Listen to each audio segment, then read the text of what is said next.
Okay, here's the Kubota BH77. I'm going to show you the problem I'm having with the dipperstick cylinder. So I'm moving closer here. I've got the bucket poised to hook over the backside of a stump.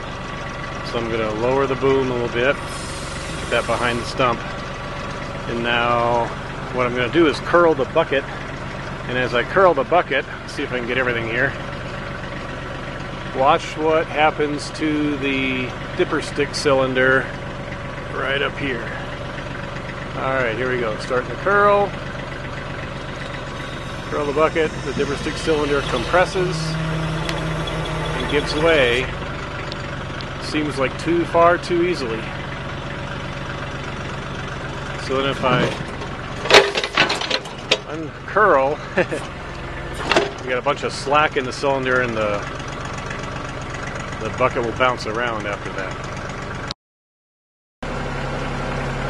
Okay, here's another example. I'll go a little bit higher RPMs, hooking the bucket on the stump, watching the dipperstick cylinder as I curl the bucket. If I can get everything in the shot.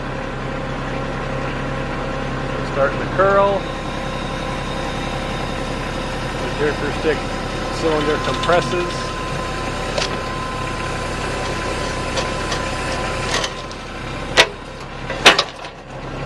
And then there's slack.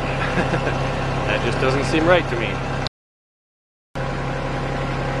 There's the dipperstick cylinder. Curl the bucket. The cylinder compresses. And when it gets loose,